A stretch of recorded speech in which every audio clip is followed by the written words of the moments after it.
Algunas almas no parten en paz, no aceptan el silencio de la muerte, no cruzan el velo, se quedan, susurran, habitan, invaden, no como monstruos alados o demonios con garras, sino como fragmentos humanos que perdieron el rumbo, espíritus que se niegan a ser olvidados.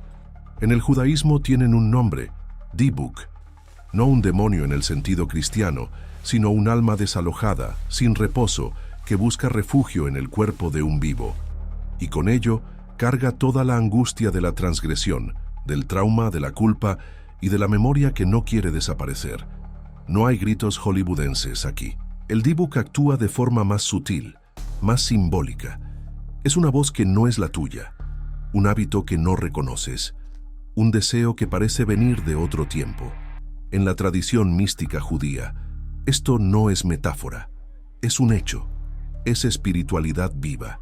Desde los cabalistas de Galilea hasta las comunidades jasídicas de Europa Oriental, el fenómeno de la posesión por almas errantes fue estudiado, combatido y ritualizado con absoluta seriedad.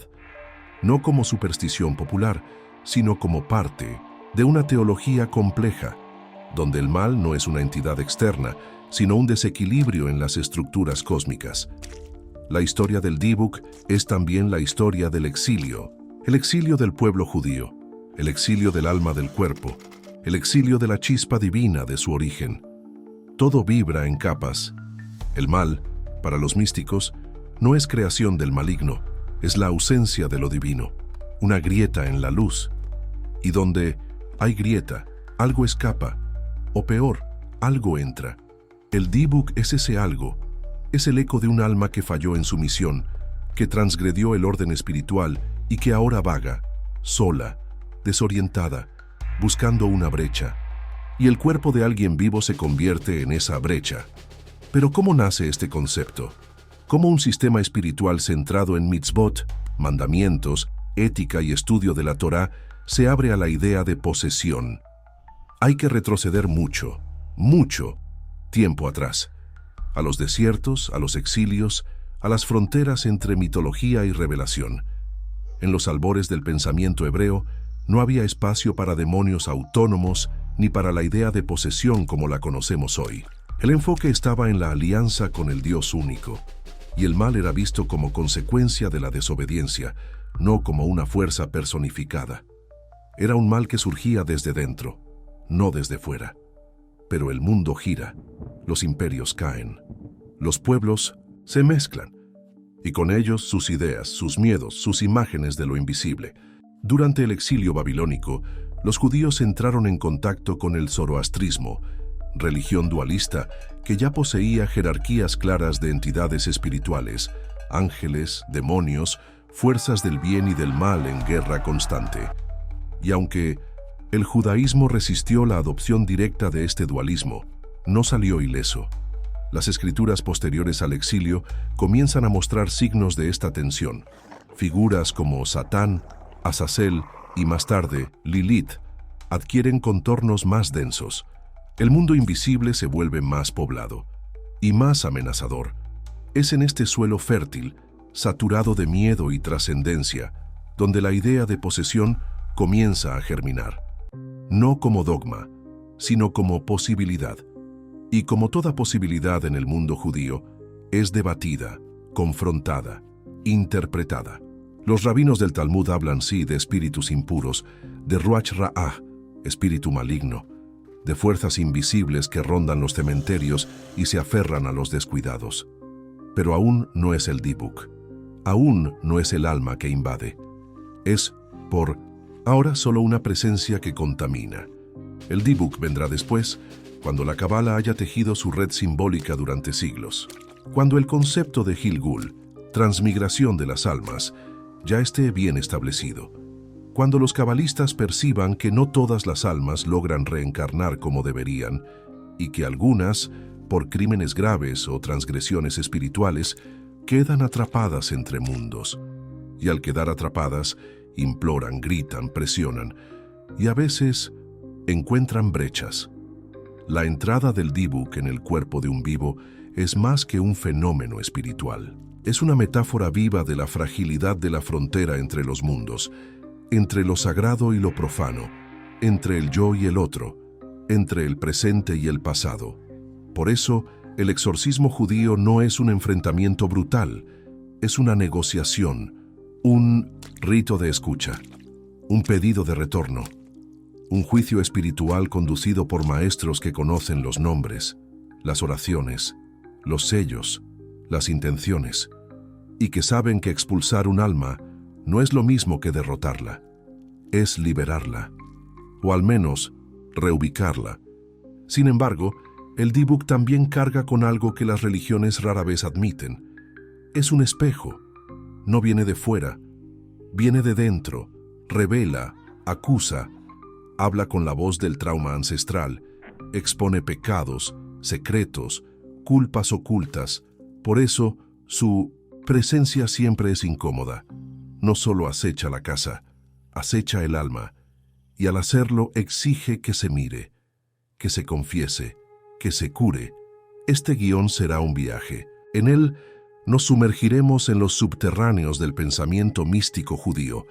Investigaremos cómo el Dybbuk se convirtió en símbolo y hecho, cómo se formaron los rituales, cómo los maestros de la Cábala interpretaron el mal no como ausencia de bondad, sino como ruptura en la armonía de la creación. Entenderemos por qué ciertos cuerpos son elegidos, por qué ciertas palabras liberan, por qué ciertos pecados resuenan por generaciones. Más que eso, veremos cómo el Dybbuk escapó de la sinagoga y entró en el teatro, el cine, el inconsciente moderno. Cómo dejó de ser solo un caso de posesión para convertirse en un símbolo del alma fragmentada contemporánea. Porque hoy, quizás más que nunca, todos llevamos voces que no son nuestras, memorias que no vivimos, deseos que nos atraviesan sin aviso. El Dybbuk no desapareció, solo cambió de forma. Este es el mundo donde el alma no parte, donde la muerte no es un punto final, sino una pausa, donde el espíritu puede quedar atrapado entre mundos y entre cuerpos. Y es en este mundo donde entraremos ahora, con cuidado, con reverencia y con escucha profunda, porque no todo lo que habla desea ser escuchado, y no toda alma que regresa quiere partir de nuevo. Y no toda alma que regresa quiere partir de nuevo. En el principio solo había un Dios, invisible, indivisible, absoluto. Un Dios que hablaba en truenos, que se escondía tras las nubes, que aparecía en sueños y se retiraba en silencio. Este Dios no tenía rivales. Creó la luz, separó las aguas, modeló el barro y sopló en él el aliento de la vida. No había infierno, ni demonios, ni ángeles caídos. Había orden, había alianza. Había un pueblo que, al obedecer, era bendecido, y al desobedecer era corregido. El mal en esta visión era consecuencia, no entidad. Era alejamiento, no fuerza activa. El mundo espiritual del judaísmo antiguo era austero. No había panteón, ni guerra entre dioses, ni narrativa de rebelión en el cielo. Satán, cuando aparece, es un acusador al servicio divino, un fiscal, una prueba. No reina en un inframundo, actúa bajo permiso, no posee, cuestiona. Es en el libro de Job, donde su figura adquiere contornos más definidos, pero aún así está subordinado, no roba almas, revela intenciones. Esta concepción del mundo era radicalmente distinta a las religiones que rodeaban a Israel. Los cananeos tenían a Baal, Ashera y un panteón lleno de disputas. Los egipcios tenían un inframundo repleto de juicios, pesajes, entidades híbridas. Los mesopotámicos crearon demonios del viento, espíritus de la peste, criaturas de la noche. El mundo estaba poblado de seres. En el judaísmo el mundo estaba poblado de leyes, de mandamientos, de pactos. La espiritualidad era inseparable de la ética. El contacto con lo invisible no se hacía por invocación, sino por alianza. Y cuando algo salía mal, la explicación estaba en la ruptura del pacto, no en la acción de un espíritu. Pero el mundo giró, y con él llegaron los exilios. El primero en Egipto, dejó heridas que resonaron en salmos y lamentos, pero fue el exilio en Babilonia el que marcó el alma del pueblo con otros tintes. Allí, en el corazón del imperio caldeo, los judíos entraron en contacto con una cosmovisión que moldearía su imaginario para siempre: el zoroastrismo. Una religión dualista donde el bien y el mal son fuerzas eternas en conflicto. Espero que estés disfrutando el video hasta ahora, pero ¿y si te dijera que todo lo que has visto en este canal es solo la superficie? Que hay información que no puedo publicar aquí, y no es por decisión mía, es porque las plataformas no permiten ciertos contenidos, diciendo que violan sus políticas. Pero hay una forma sencilla de acceder a esa información. Preparé un video explicando exactamente cómo hacerlo. Ese video está en un espacio reservado, y no sé por cuánto tiempo estará disponible. Si quieres verlo con tus propios ojos, pon pausa y apunta la cámara de tu celular al código QR o, si prefieres, haz clic en el enlace del primer comentario fijado aquí abajo de este video. Nos vemos allá. Ahura Mazda y Angra Mainyu. Luz y oscuridad. Orden y caos. La estructura de la realidad era una guerra cósmica, y los seres humanos el campo de batalla. Es aquí donde los ángeles comienzan a multiplicarse, y con ellos los demonios. Entidades que antes eran vagas, como Azazel en Levítico, pasan a tener rostros. Satán se aleja de Dios. Lilith emerge de los mitos mesopotámicos y se teme como seductora y asesina. La figura del Ruach Ra, espíritu maligno, comienza a frecuentar los textos, pero aún así, el judaísmo resiste. El núcleo monoteísta permanece. No se adopta la narrativa de una caída angelical como doctrina. No se afirma que el mal es una fuerza independiente. Es, en el mejor de los casos, una sombra tolerada por Dios. Lo que cambia profundamente es el lenguaje simbólico. El mal comienza a describirse con más densidad. Lo invisible adquiere capas, y estas capas abren espacio para algo nuevo. La idea de que el mundo no es solo escenario de la presencia divina, sino también de ausencias, de grietas, de desvíos, y es en este espacio donde, más tarde, el concepto de posesión encontrará morada. Sin embargo, en la época bíblica, la posesión como fenómeno no existía en el vocabulario hebreo. No hay relatos de cuerpos invadidos por entidades. Hay profetas que entran en trance. Hay un Saúl que es atormentado por un espíritu malo enviado por el Señor. Pero esto aún está dentro de la teología del pacto. Es un castigo, no una posesión en el sentido posterior. No hay exorcismos, no hay rituales de expulsión. El enfoque está en la pureza ritual, en las leyes dietéticas, en la santidad de los espacios y los tiempos. El alma no es amenazada por invasores, sino por su propia desobediencia. Incluso cuando los salmos hablan de liberación del mal, no es el mal personificado. Es el mal de las circunstancias, de los enemigos, de la opresión.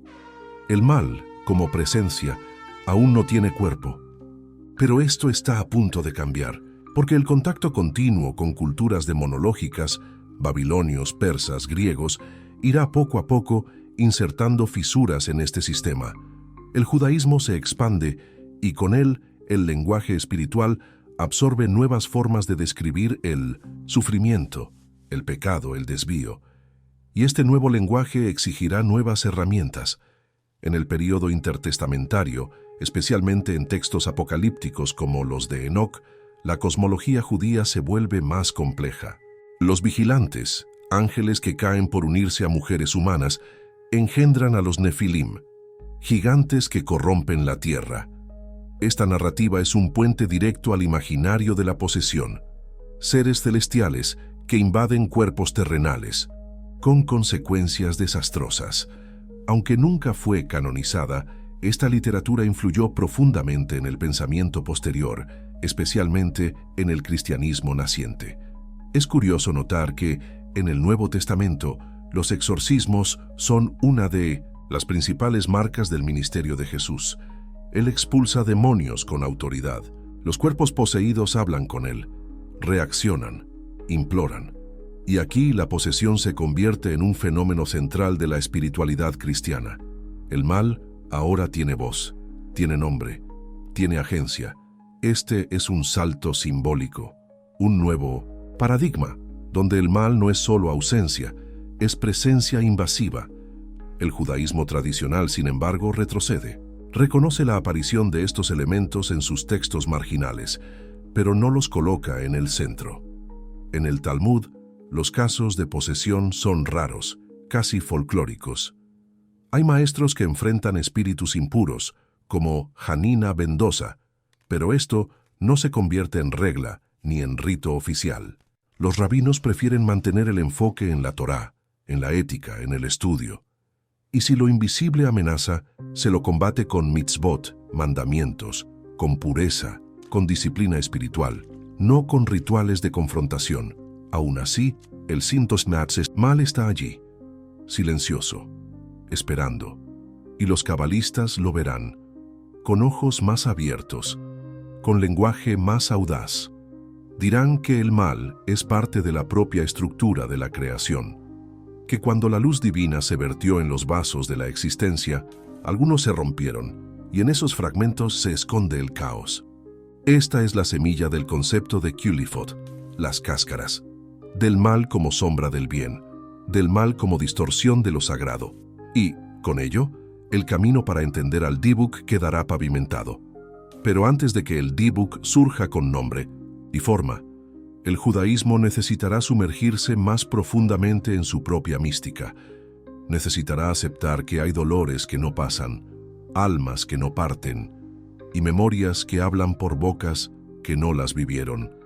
El susurro del Dios invisible, antes absoluto, ahora resuena en capas, y entre esos ecos otras voces comienzan a infiltrarse, no voces demoníacas en el modelo clásico, sino voces humanas, perdidas, errantes, fragmentadas, voces que un día fueron enteras, y que ahora los maestros del Talmud caminaban con los pies en la tierra y los ojos en la Torá.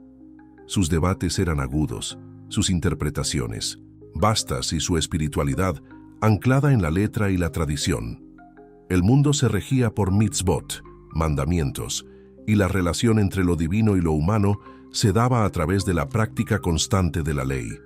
Lo sobrenatural, cuando aparecía, era recibido con reserva. Los rabinos no negaban su existencia, pero lo abordaban con una sobriedad cautelosa. Los milagros eran tolerados, no alentados. Las revelaciones, aceptadas con mesura. Y cuando se trataba de posesión o exorcismo, el silencio era casi una regla. El Talmud es un océano de historias, leyes, comentarios y alegorías. Y en este océano, los relatos de posesión son islas diminutas. Hay registros, sí, de encuentros con entidades, pero se tratan como excepciones, casi anomalías. Uno de los pocos relatos involucra a Hanina ben Dosa, un hombre justo, cuya oración habría curado a un enfermo poseído por un espíritu. Otro involucra a Shimon bar Yochai, que habría enfrentado una fuerza maligna en los campos de Galilea. Pero no hay rituales codificados, ni fórmulas de expulsión, ni tratados sobre posesión. El fenómeno no se convirtió en parte integral de la religión. Al contrario, fue contenido en los límites de la narrativa. Esto no significa que el mundo espiritual estuviera ausente del pensamiento rabínico. Al contrario, el Talmud está lleno de discusiones sobre ángeles, sueños, señales, Ruach HaKodesh, el espíritu sagrado, e incluso Ruach Ra'a, el espíritu del mal. Pero este espíritu es muchas veces más simbólico que literal. Es el letargo del alma, la impureza que viene del olvido de la Torá, la oscuridad que se instala cuando lo sagrado es descuidado. No es un invasor externo, sino una consecuencia interna. Y por eso el antídoto nunca es el exorcismo, es el retorno. Teshuvá, arrepentimiento. Estudio, oración. En algunos pasajes hay referencias a prácticas inusuales. Dormir en cementerios, por ejemplo, era algo que hacían quienes deseaban recibir revelaciones de espíritus. Esta práctica se menciona en contextos relacionados con la nigromancia, pero los rabinos a menudo la desaconsejaban. También había creencia en lugares impuros, tiempos de vulnerabilidad espiritual y acciones protectoras. como lavarse las manos por la mañana para eliminar el espíritu del sueño, que sería una influencia negativa acumulada durante la noche. Son prácticas que muestran que el mundo espiritual no era ignorado, sino enmarcado dentro de una lógica ética y conductual. Los rabinos sabían que el pueblo cargaba sus creencias, y por eso, en ciertos casos, toleraban la presencia de elementos mágicos en los hogares y mercados, amuletos, frases protectoras, sellos con nombres de ángeles. El uso de tijelas mágicas es un ejemplo fascinante.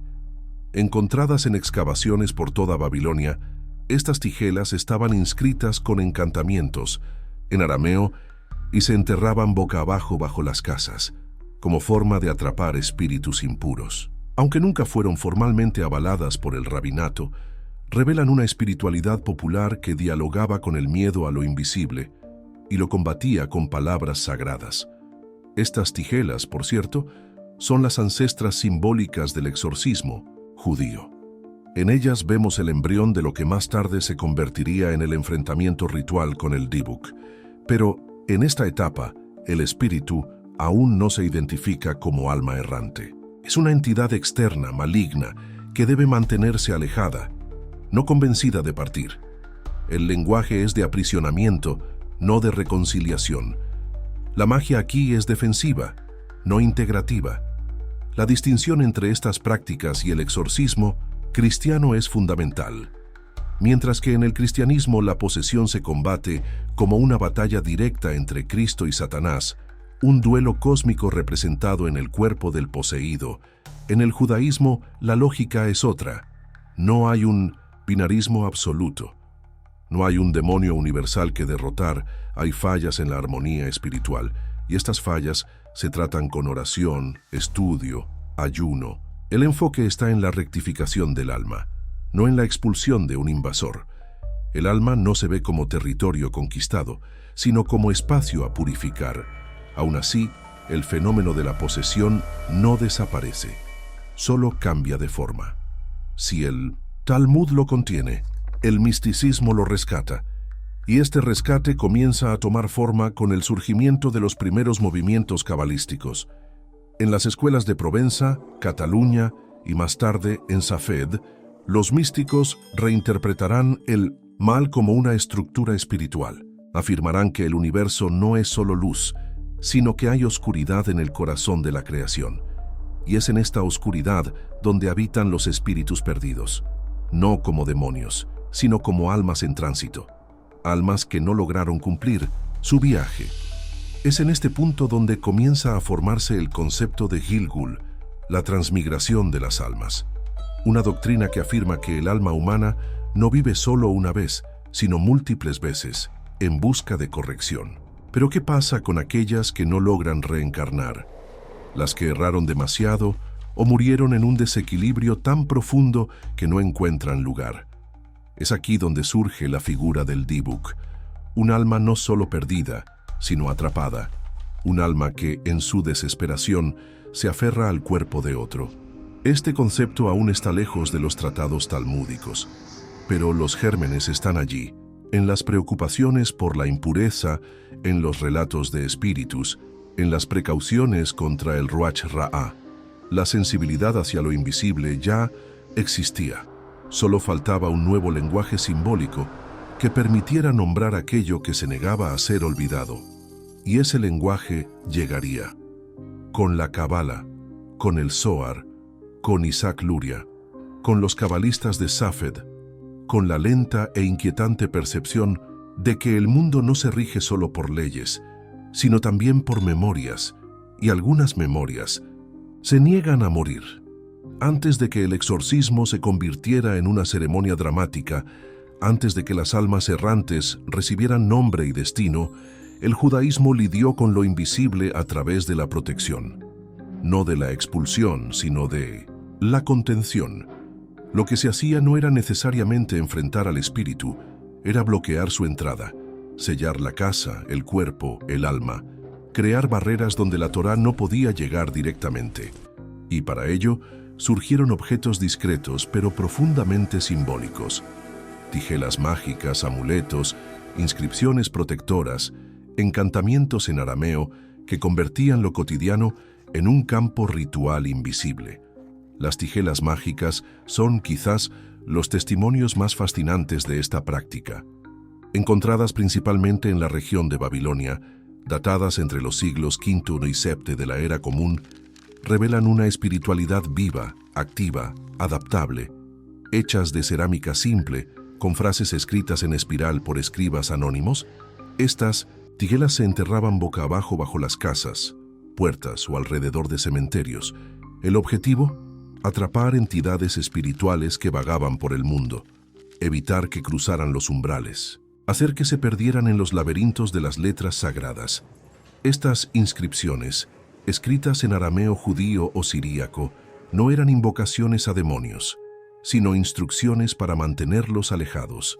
Eran, al mismo tiempo, órdenes y súplicas, advertencias y protecciones. Algunas incluían los nombres de los habitantes de la casa, otras, largos encantamientos dirigidos a figuras espirituales específicas. Muchas invocaban el nombre de Dios, de ángeles, de patriarcas bíblicos. Era como si la casa se convirtiera en una fortaleza simbólica, defendida por el lenguaje.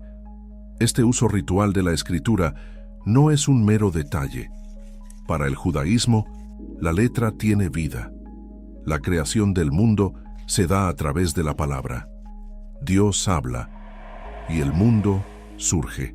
La Torá no es solo un libro, es el propio ADN de la realidad. Por eso, las palabras escritas en las tijelas no son decoración, son tecnología sagrada. Una forma de actuar en el mundo invisible con los instrumentos de lo visible. La caligrafía se convierte en espada, el círculo de la tijela en un campo mágico, el texto en un sello y el suelo bajo los pies, en una zona fronteriza entre mundos. La magia de las tijelas no contradice la fe. Al contrario, es expresión de una espiritualidad que entiende que el mal no siempre se vence con oraciones formales, sino con acción simbólica. Una espiritualidad que reconoce que hay momentos en que el alma está vulnerable, que el sueño abre puertas, que el duelo deja grietas, que la muerte de un ser querido puede debilitar la protección espiritual de una casa, y que en esos momentos es necesario actuar con símbolos. Además de las tijelas, había amuletos portátiles, fragmentos de pergamino con salmos, nombres divinos, sigilos angélicos, objetos escondidos en ropas, cosidos en cunas, colgados al cuello. No como idolatría, sino como conexión, como punto de contacto entre el nombre sagrado y el cuerpo frágil. Estos amuletos servían tanto para protección contra enfermedades como contra la mala suerte, la envidia o los espíritus malignos. Y una vez más, lo que los hacía eficaces no era el objeto en sí, sino la intención ritual codificada en el texto. La frontera entre religión y magia, aquí, no es clara. Los rabinos debatían intensamente sobre la legitimidad de estos objetos. Algunos los consideraban herencia de prácticas paganas, otros concesiones a la fe popular. Algunos toleraban su uso siempre que contuvieran solo palabras de la Torá o nombres sagrados. La tensión era constante. ¿Cómo preservar la pureza de la fe en un mundo lleno de peligros invisibles? ¿Cómo proteger al pueblo sin abrir brechas a la superstición? De esta tensión revela algo más profundo.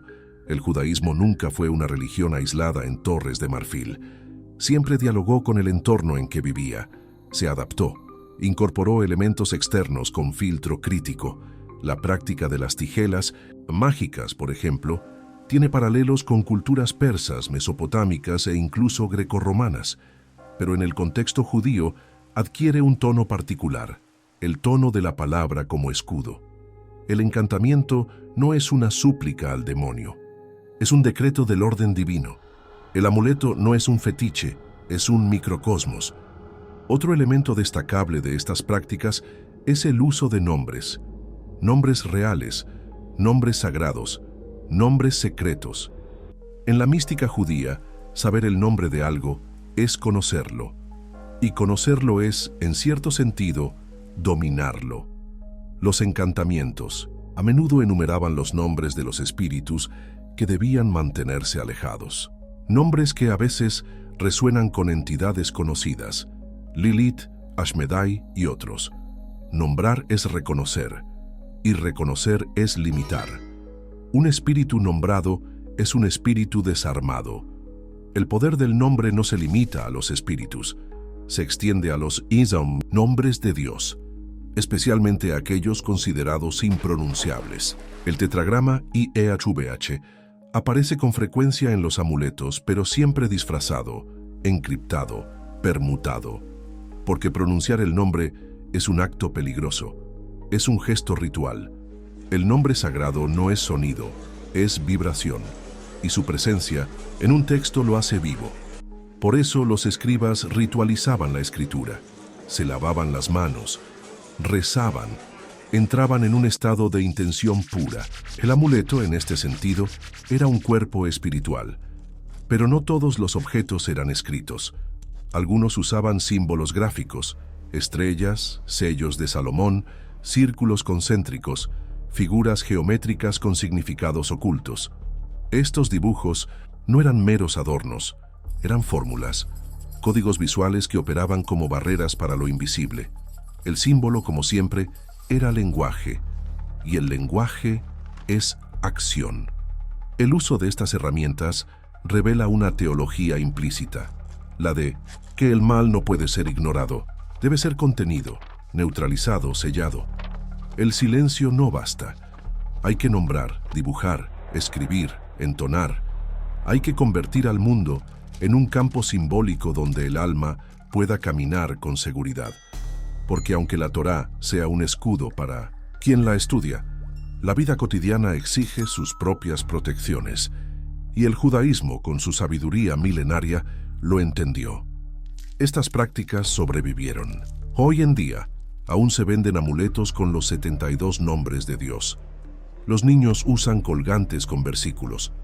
Las casas tienen mezuzot en las puertas, una tradición que, aunque avalada rabínicamente, lleva la misma lógica ancestral: marcar el umbral entre lo sagrado y lo profano, sellar el portal, mantener lo invisible en equilibrio.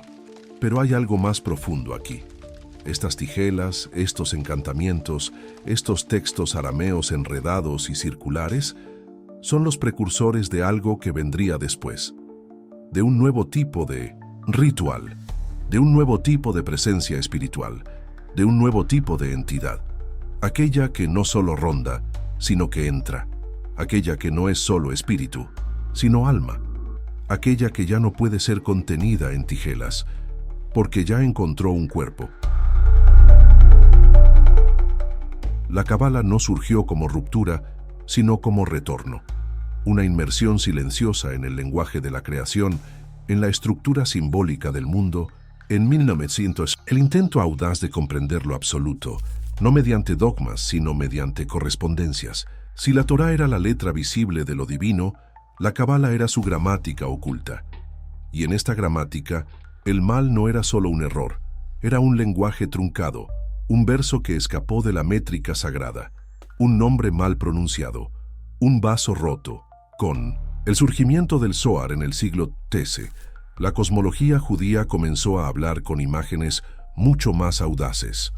La realidad dejó de ser un campo de mandamientos y pasó a ser un tejido vibracional de fuerzas, emanaciones, sefirot, mundos superpuestos, niveles del alma. Y en este nuevo escenario, el mal ya no podía tratarse como una simple consecuencia de la desobediencia. Era algo mayor, más antiguo, más estructural. Es aquí donde el mal recibe un nombre, y el nombre en la tradición judía es identidad, poder, función. El mal pasa a describirse como Sitra Achra, el otro lado, una dimensión que no es independiente de Dios, sino que opera como sombra necesaria del proceso creativo. Una fuerza que existe no porque Dios haya errado, sino porque el propio proceso de manifestación exige contraste. No hay forma sin vacío, no hay luz sin sombra, no hay misericordia sin justicia, y es entre estos opuestos que el mundo se sostiene en un equilibrio precario. Pero este equilibrio, según los cabalistas, no siempre se mantiene. Algo ocurrió al principio de todo. una contracción, una ruptura, una fractura. Según la Cábala luriánica, desarrollada en el siglo XVI por Isaac Luria y sus discípulos en Safed, Dios, al querer crear el mundo, tuvo que contraerse. Un proceso llamado Tzimtzum, para dar espacio a la creación. En esta contracción, emanó su luz divina en vasos destinados a contener esa energía. Pero los vasos se rompieron, la luz se dispersó, y los fragmentos cayeron en las regiones inferiores.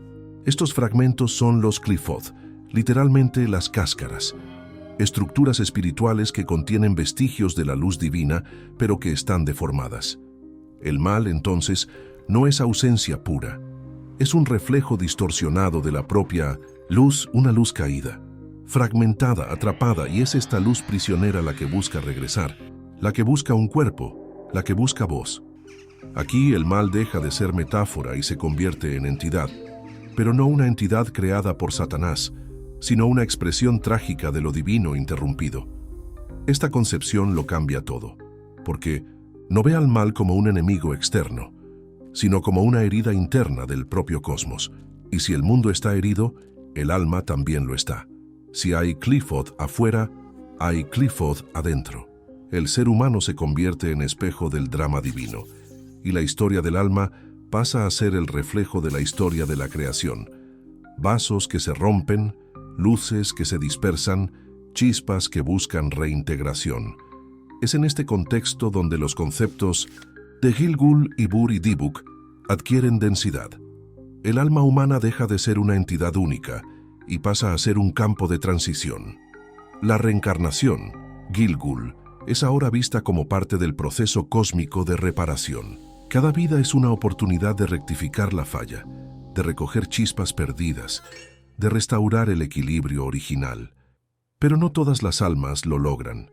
Algunas fallan, otras se niegan, otras se pierden en el trauma. ¿Y qué pasa con estas almas? Se quedan, atrapadas entre mundos, suspendidas entre luz y sombra, sin recipiente, sin forma, vagan, y a veces encuentran cuerpos frágiles, cuerpos abiertos, cuerpos con grietas espirituales, y entonces entran, no como castigo, sino como súplica. El Dibuk es esto, un alma que por desesperación o terquedad invade. No posee como un demonio, se aferra como un náufrago, no ruge, murmura. Y su lamento es siempre el mismo. No pude, necesito terminar, necesito volver. A partir de Luria, el Dibuk ocupa un lugar claro en la cosmología mística. Es el efecto colateral de una estructura espiritual colapsada. Es una grieta viva en el orden, y el exorcismo, en este contexto, no es guerra, es reparación, es tikkun. El alma del poseído es muchas veces solidaria con la del invasor. Ambas vibran en desequilibrio, ambas están rotas. Y el rito no es expulsión, sino reconciliación, una negociación ritual entre mundos, un tribunal entre vivos y muertos. Pero para lidiar con el Dibuk hay que saber su nombre, su historia, lo que quedó pendiente. Por eso, los maestros cabalistas se convirtieron también en exorcistas, no porque dominaran lo invisible, sino porque sabían escucharlo. Mediante ayunos, oraciones, nombres sagrados, sellos y salmos, el Dibuk era persuadido a salir, o mejor, era guiado de vuelta a su camino. El rito no era violencia, era sendero de luz. Los relatos de la época muestran cuán cargados de tensión y reverencia eran estos rituales. El alma del poseído entraba en trance, la voz cambiaba, la personalidad se transformaba, y los maestros, con sus palabras y gestos, reconstruían el puente roto. A veces, el Dibuk confesaba pecados, revelaba crímenes olvidados, lloraba, suplicaba y partía. Otras veces resistía, gritaba, se debatía, y era necesario un esfuerzo colectivo de fe, disciplina y pureza. Este escenario no es leyenda, es documento. Las comunidades de Safed, Tiberíades y Jerusalén registraron casos. Los discípulos de Luria, como Chaim Vital, narraron experiencias vívidas, La tradición jasídica heredó estos ritos y más tarde el teatro yiddish los inmortalizó. El Dybbuk salió del misticismo y entró en la cultura. Se convirtió en símbolo de lo inconcluso, de lo que regresa, de lo que clama por justicia o reconciliación. Se convirtió en la metáfora viva del alma en ruinas. El despertar de la Cábala trajo así una nueva teología del mal, más trágica, más profunda, menos moralista, más simbólica.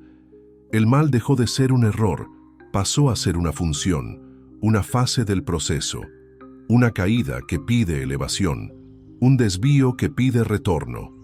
Y por eso los exorcistas judíos no eran cazadores de demonios, eran cirujanos del alma. La Cábala enseñó que todo el universo es lenguaje, y si es lenguaje, puede repararse con palabra, con nombre, con escucha, con silencio. El mal no. Debe odiarse, debe reintegrarse. La luz caída no debe ser aplastada, debe ser elevada. El Dybbuk, entonces, no es el enemigo, es la señal de que algo quedó por hacer, algo que solo puede concluirse en el cuerpo de otro. No hay grito más doloroso que el de un alma que se niega a morir. Pero ¿qué significa morir cuando hablamos de espíritu? Para la Cábala, morir no es simplemente dejar el cuerpo, es también aceptar el viaje, soltar los lazos, cumplir el recorrido del alma a través de los mundos y someterse al juicio, y si es necesario a la reparación. Pero algunas almas no aceptan este trayecto. Algunas se pierden en el trauma, otras se aferran al arrepentimiento. Algunas están tan consumidas por la culpa, el apego o la furia que, en lugar de ascender, descienden, no al infierno. Pues, el judaísmo no tiene tal geografía estática, sino a un estado de vagar, un estado de falta de reposo. Es aquí donde nace el Dybbuk, no como leyenda o fantasía, sino como categoría espiritual viva en el pensamiento místico judío. El Dybbuk es un alma que, tras la muerte del cuerpo, rechaza el proceso natural de transición, no acepta el juicio, no sigue adelante. Permanece entre mundos y en este estado busca refugio, busca voz, busca a alguien que pueda cargarla y cuando lo encuentra, entra. Esta entrada no es como la posesión descrita en las películas. No, ocurre entre gritos y objetos volando. Es en muchos casos silenciosa, insidiosa. La persona cambia, su voz se altera. Su comportamiento, sus palabras, sus sueños comienzan a mostrar rasgos de otra conciencia. A veces, la víctima habla idiomas que no conoce, menciona nombres antiguos, revela secretos de la comunidad. Otras veces, sufre dolores inexplicables, siente presencias, llora sin razón, es invadida por miedos que no son suyos. Y entonces alguien nota, hay algo allí que no pertenece. El Dybbuk no es necesariamente maligno, está perturbado, es un alma incompleta en busca de redención o reparación, y su entrada en un cuerpo vivo es, en la mayoría de los casos, un último recurso. Necesita ser escuchado, necesita decir algo que no pudo en vida, necesita confesar un crimen, cumplir una promesa, reencontrar un amor, acusar a un traidor. Lo que sea que quedó interrumpido en su vida, intenta concluirlo a través del cuerpo de otro. Y ahí es donde se instala el drama, porque el poseído es al mismo tiempo víctima y testigo. Según los relatos tradicionales, el Dybbuk elige cuerpos vulnerables, personas en estados emocionales extremos, jóvenes en transición, especialmente mujeres a punto de casarse o huérfanos. Almas en dolor atraen almas en dolor. La grieta psíquica del vivo permite la entrada del muerto. La posesión entonces no es solo espiritual, es psicológica. Es una simbiosis entre traumas, un entrelazamiento de historias mal resueltas. Los maestros cabalistas, al lidiar con Dibbukim, lo sabían. Antes de intentar cualquier expulsión, buscaban comprender. ¿Quién es esta alma? ¿Qué quiere? ¿Qué ocurrió? Preguntas no para el poseído, sino para el Dybbuk. El exorcismo, en este contexto, es una entrevista sagrada. Una escucha profunda. Un interrogatorio espiritual donde el rabino no se arma con una cruz o agua bendita, sino con palabras, nombres, salmos e intenciones. Es común en los relatos que el Dibuk hable, que cuente su historia, y que al hacerlo revele verdades olvidadas o escondidas por la comunidad, secretos familiares, injusticias nunca reparadas, asesinatos sin resolver, pecados enterrados. El Dibuk expone lo que el mundo intentó silenciar, reabre heridas colectivas, y en este sentido es peligroso, porque no habla solo como individuo, habla como síntoma. Algunos Dibukim desean venganza, otros perdón. Algunos solo quieren ser recordados. Hay quienes suplican un Kaddish, la oración por los muertos, que nadie les rezó. Otros piden ser enterrados en tierra sagrada. Otros aún quieren proteger a alguien, pero de la manera equivocada. Cada caso es un universo, y cada universo exige un rito diferente. Pero todos tienen algo en común, un alma que no pudo partir. Chaim Vital, discípulo directo de Isaac Luria, relata en sus escritos casos vívidos de posesión por Dibuk. En uno de ellos, el alma de un hombre que había traicionado a su amigo, en los negocios se apoderó del cuerpo del hijo del traicionado. La revelación ocurrió durante una sesión de exorcismo. El Dibuk confesó el crimen, y al ser perdonado por el hijo, que no sabía lo ocurrido hasta entonces, el alma partió en paz. La justicia espiritual se hizo a través de la encarnación simbólica del daño. Este tipo de reconciliación es parte esencial de la lógica cabalística. La realidad está interconectada. Un pecado no afecta solo al individuo, afecta el tejido del mundo, y por eso su reparación muchas veces exige más que arrepentimiento personal, exige reintegración cósmica. El Dibuk es el símbolo de esta reintegración interrumpida, es el trauma encarnado, la culpa que encuentra voz, el error que se niega a ser olvidado. El fenómeno del Dibuk también tiene una capa simbólica más profunda. Nos obliga a preguntar, ¿cuántas voces cargamos que no son nuestras? ¿Cuántas decisiones tomamos bajo el peso de deseos antiguos, ancestrales, heredados? ¿Cuántas heridas no son de nuestra generación, pero sangran en nosotros? El Dibuk es también un arquetipo. Representa el inconsciente colectivo que habita nuestros cuerpos como si fueran su casa, y a veces habla por nosotros. Por eso persiste. Incluso en tiempos modernos después de Freud, con diagnósticos clínicos y medicamentos. Porque el Dibuk no es solo un alma perdida, es un lenguaje, una forma de hablar sobre lo que no cabe en la lógica, sobre lo que no puede decirse sin atravesar la razón. Es el modo en que la cultura reconoció que el alma humana no es indivisible, que hay grietas y que por esas grietas pueden entrar voces. Los maestros que trataban con Dibukim lo sabían, no veían la posesión como espectáculo, la veían como duelo interrumpido, como dolor encarnado, y sus ritos no eran batallas, sino ceremonias de paso. El exorcismo era un parto al revés, no para traer a alguien al mundo, sino para liberar a alguien que no podía dejarlo. La tradición reconoce que no todos los exorcismos funcionan. Hay casos donde el Dibuk resiste, otros donde regresa, y hay quienes se vuelven silenciosos. Permanecen allí pero sin hablar. El cuerpo vive, pero lleva otra presencia, y en este silencio el mundo sigue, como si todo fuera normal. Pero el nombre no dicho, el lamento no resuelto, la petición no atendida, siguen habitando. El Dibuk no es el final, es el intervalo, es la pausa donde el alma se perdió y donde tal vez otro pueda ayudarla a reencontrarse. Cuando un alma se niega a partir, alguien debe escucharla. No basta saber que hay un Dibuk, hay que enfrentarlo con reverencia. Y aquí entra el tzadik, el maestro, el exorcista cabalista. No es un hechicero, no es un hacedor de milagros. Es alguien que estudió lo invisible como quien estudia un mapa vivo, que conoce el lenguaje del alma, que sabe los nombres, los salmos, las intenciones. Es, más que un combatiente, un mediador, el puente entre los mundos. El exorcismo judío no es una batalla épica entre el bien y el mal.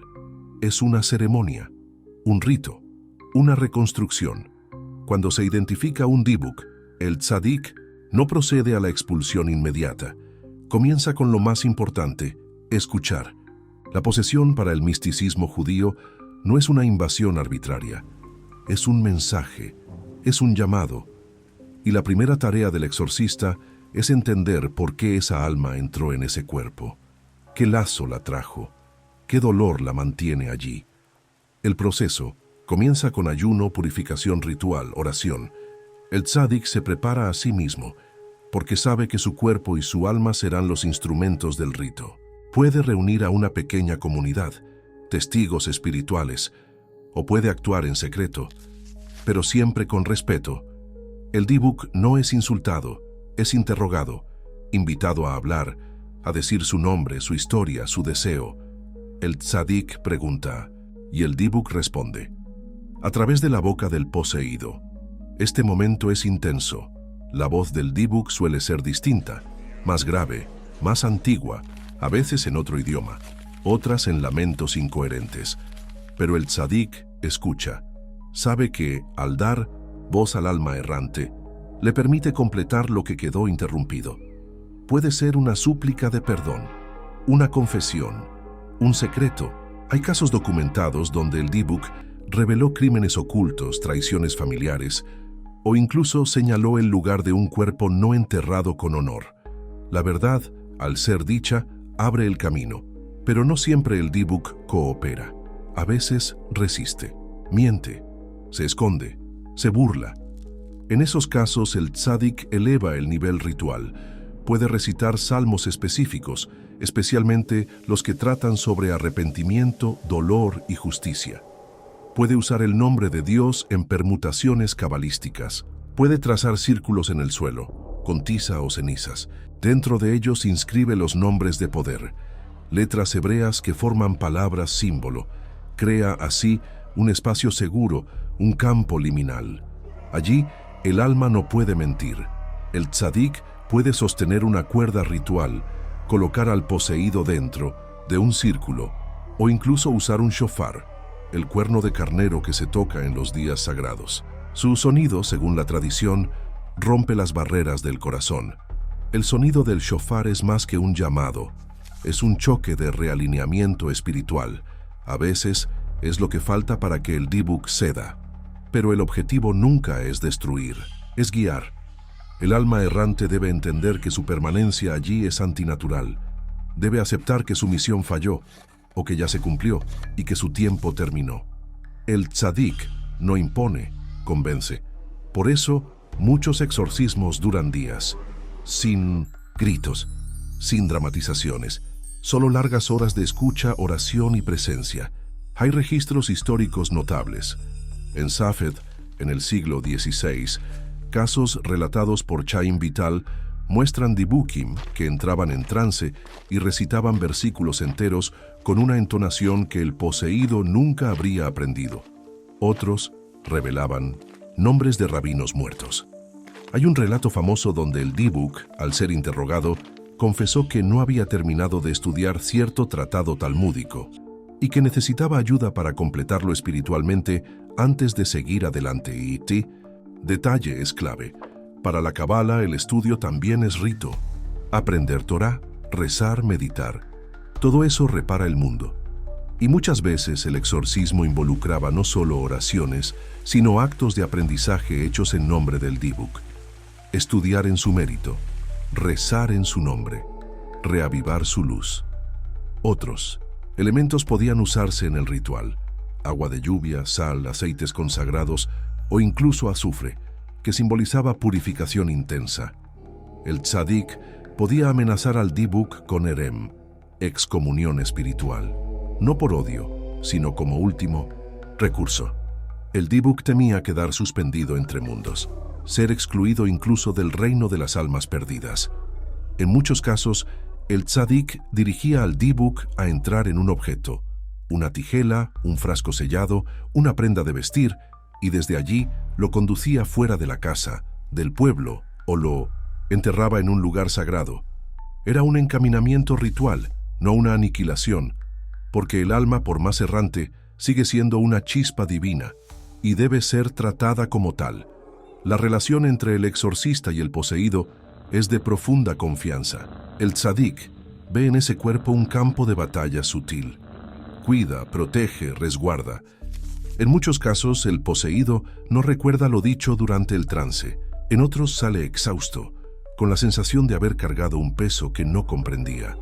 Pero cuando el dibuk parte, el silencio que queda es distinto. No es vacío, es paz. Estos rituales, aunque raros, siguen vivos. En algunas comunidades judías místicas, especialmente entre los hasídicos, hay registros modernos de posesión y ritos similares.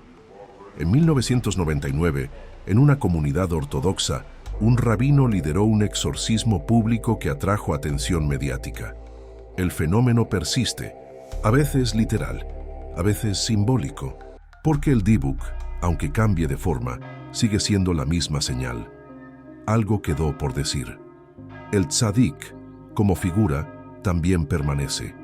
Es aquel que lleva las llaves de los mundos, que camina entre vivos y muertos con pies firmes y voz serena, que no tiene prisa, que entiende que cada alma, por más errante, quiere volver a casa y que, para eso, a veces necesita que otro le muestre el camino. El alma, en el judaísmo, es eterna. Pero su viaje no es lineal. Puede tropezar, puede olvidar, puede perderse. Y cuando eso pasa, no hay que gritar, hay que escuchar. El tzadik escucha lo invisible, escucha lo que duele, escucha lo que necesita ser recordado. Y cuando el silencio se instala, sabe, no es el final, es el recomienzo, de uno o de dos. El dibuk debería haber desaparecido. Con el avance de la ciencia, la psicología, la secularización del mundo judío, se esperaba que estas almas errantes fueran relegadas al folclore. Pero no desaparecieron. Cambiaron de ropa, sí. Entraron en nuevos escenarios, asumieron nuevos roles, pero siguieron susurrando. En el teatro, el cine, el psicoanálisis, porque el dibuk, más que un alma fuera de lugar, es un símbolo fuera del tiempo. Lleva una verdad que no puede ignorarse, que no todo lo que nos habita nos pertenece, que no todo lo que decimos viene de nosotros, que no todo silencio está vacío. Con el surgimiento del movimiento hasídico en el siglo XVIII, el dibuk cobró nuevo aliento. Los hasidim, seguidores de una espiritualidad cálida y emocional, veían el mundo como rebosante de presencia divina, pero también reconocían que donde hay luz intensa, hay sombra densa. El Rebbe, líder espiritual, se convirtió en heredero de la figura del tzadik. Era a la vez maestro, consejero y sanador de almas. Los relatos de posesión por dibuk volvieron a circular, ahora en las aldeas de Europa del Este, especialmente en Polonia, Ucrania y Lituania. Estas comunidades creían en la realidad literal del dibuk. Los exorcismos eran eventos comunitarios, realizados con oraciones, toques de shofar, lectura de salmos. La presencia de la comunidad era parte del rito, el pueblo reunido para liberar un alma. Era teatro espiritual, sí, pero no actuación. Ritual colectivo de escucha y redención. No era raro que el dibuk revelara crímenes, deshonras, verdades enterradas. El pueblo escuchaba, lloraba, se purificaba, y el alma, al fin, era liberada. La figura del dibuk penetró tanto el imaginario que en 1914, el dramaturgo S. Ansky escribió la obra El dibuk, basada en relatos reales de exorcismo que recopiló en una expedición etnográfica por las aldeas judías de Europa Oriental. La obra, representada en yiddish, se convirtió en un hito. La historia es la de un joven estudioso de la Cábala que muere antes de declararse a la mujer que ama. Consumido por el deseo inconcluso, se transforma en dibuk y posee su cuerpo, la víspera de su matrimonio con otro. El exorcismo es conducido por un rabino sabio, pero el conflicto es más que espiritual, es existencial. El amor, el destino. El dolor todo vibra allí, la obra cautivó y se eternizó. En 1937 se convirtió en película. Der Die-Book, dirigida por Michał Wacinski, sigue siendo una de las obras más destacadas del cine judío. Filmada en blanco y negro, con atmósfera opresiva y belleza ritual, la película transformó el exorcismo en poesía. El Die-Book, allí, no es un invasor, sino una nostalgia, un amor que atraviesa la muerte. La frontera entre bien y mal se disuelve. Lo que queda es solo lo que quedó por decir. En la era moderna, el Die-Book recibió otros nombres. El psicoanálisis vio en él el eco del inconsciente. Freud, aunque judío asimilado, reconoció que el alma humana carga contenidos reprimidos que en ciertos momentos poseen al individuo. Jung iría más allá. Vería en estos fenómenos expresiones arquetípicas, fragmentos de la psique colectiva, energías autónomas que se manifiestan en símbolos. El Die-Book, en esta mirada, es la sombra, lo que fue excluido pero no desapareció. El trauma no curado, la culpa no integrada, la voz ancestral aún no escuchada. Pero sería un error pensar que el Die-Book fue absorbido por la racionalidad y perdió su poder. Al contrario, solo se reconfiguró. En tiempos de guerra fue el grito de las almas masacradas. Durante el Holocausto, muchos sobrevivientes reportaron sueños con parientes fallecidos, presencias, voces. Algunos hablaron de Dibukim. ¿Y cómo negarlo? Cuando el mundo pierde sentido, lo espiritual regresa. Cuando el dolor es demasiado grande, el alma busca salidas. Y a veces, entra en otra. En la contemporaneidad, el Die-Book se ha convertido también en herramienta de arte y crítica. En la literatura, aparece como símbolo de la memoria colectiva que se niega a desaparecer. En autores como Cynthia Ozick y Tony Kushner, el Die-Book es el alma de la tradición que intenta dialogar con un mundo que ya no la reconoce. Es el espectro de la fe en crisis, el deseo de trascendencia en medio de la secularización. Es el cuerpo del judaísmo místico intentando habitar la modernidad. En el cine reciente, el Die-Book también ha vuelto. En 2009, la película The Unborn presentó una adaptación estadounidense del mito con un toque de terror moderno. Espejos, niños, hospitales psiquiátricos. En The Possession, 2012, una caja Die-Book se convierte en objeto maldito, reconfigurando el exorcismo judío como espectáculo de horror. Hollywood lo asimiló, pero en general vació su densidad simbólica. El Die-Book, sin embargo, resiste incluso allí porque lleva un origen más profundo que los clichés de pantalla. No es solo miedo, es memoria, y quizás esa sea su verdadera función: recordar. El Die-Book es el alma que se niega a ser olvidada. Regresa donde la historia falló, donde el dolor fue barrido, donde la escucha cesó. Es, como los antiguos profetas, aquel que perturba la comodidad, que exige justicia, que rechaza el olvido, y por eso, incluso en un mundo escéptico, tecnológico, sigue apareciendo, aunque sea en otros formatos. En el trauma transgeneracional, en la epigenética del dolor, en la angustia de quienes cargan historias que no son suyas. En comunidades tradicionales aún hay quienes creen literalmente, y quienes conducen exorcismos discretamente, con salmos y nombres sagrados. Pero incluso fuera de ellas, el Die-Book late.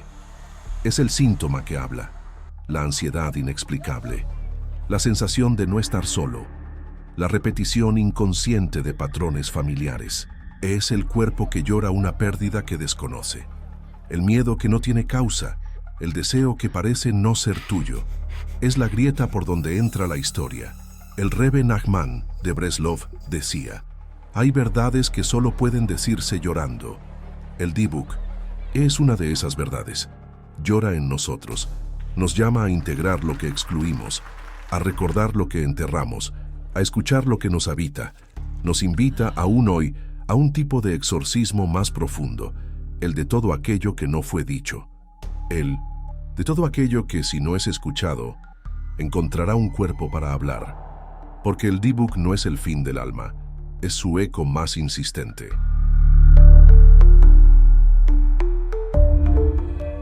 ¿Qué es un fantasma? Sino la persistencia de una presencia cuando ya se esperaba el silencio. El Dybbuk, esta alma errante que se niega a partir, no es solo un fenómeno místico, ni solo una alegoría ancestral. Es una tensión viva entre lo invisible y lo visible. Un rastro espiritual que atraviesa siglos, teologías, culturas y, más que eso, un espejo. Un reflejo de lo que aún no se ha integrado. Un recordatorio de que el alma humana es una arquitectura en constante construcción y que algunas partes no encajan hasta ser escuchadas. El judaísmo, con su delicada resistencia al dualismo, se negó durante mucho tiempo a dar al mal una existencia independiente, y aún así hizo espacio para lo sombrío, lo denso, lo errante, no como oposición a lo sagrado, sino como su sombra. El Dybbuk no vino a contradecir la Torá, vino a completarla con lo que la letra, por sí sola, no puede contener. Lo no, dicho lo no escrito, lo que grita desde el abismo del alma. El fantasma aquí no es lo opuesto a la luz, es la parte de la luz que quedó atrapada, y quizás por eso sigue tan presente, porque vivimos rodeados de voces que no podemos nombrar.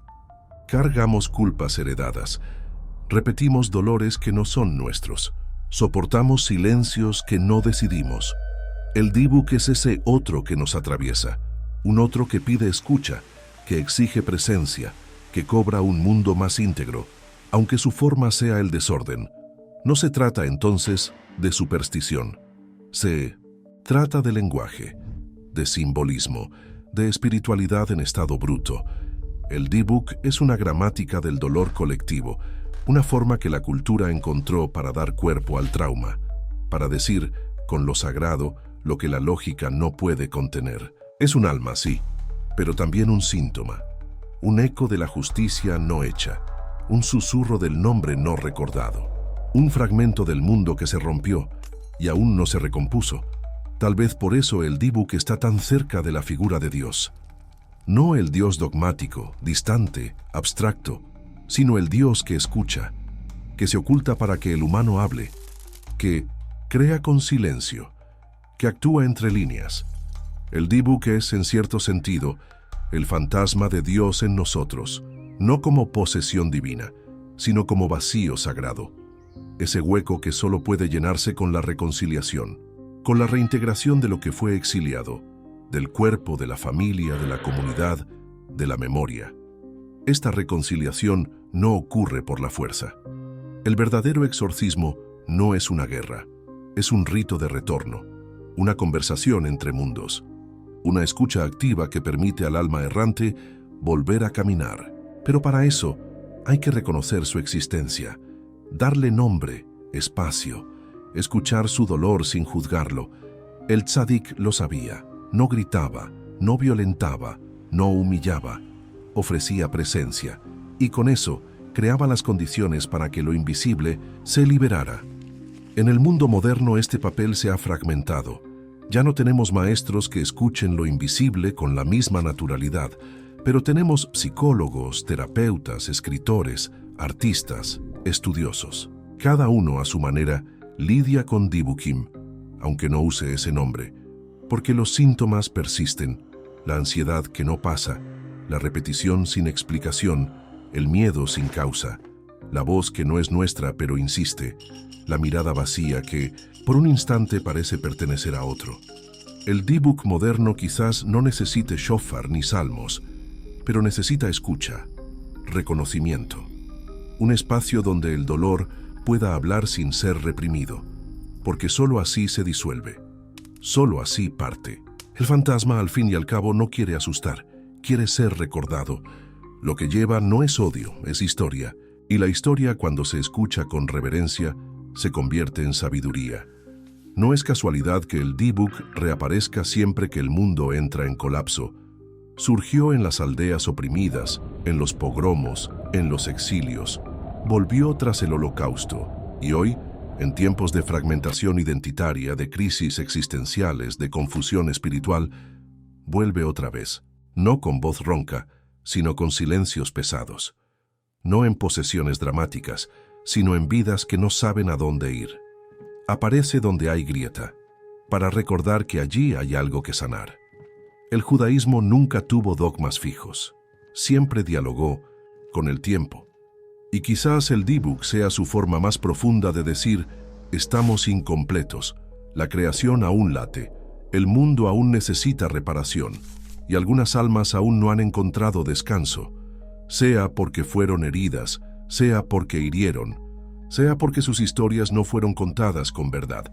Cerrar un guión sobre el Dibuk no es completar un ciclo, es abrir un espacio, un lugar donde el silencio ya no asuste, donde el otro pueda habitar en nosotros sin violencia, donde el pasado pueda ser escuchado sin miedo. Porque el Dibuk no se va con fórmulas mágicas, parte cuando entiende que fue visto, que fue acogido, que su historia, al fin, fue dicha. Y quizás lo que nos enseñe sea esto, que toda alma quiere ser escuchada, que todo trauma quiere ser integrado, que todo nombre quiere ser recordado, y que a veces Dios se manifiesta en la forma de una ausencia que nos llama a escuchar más hondo.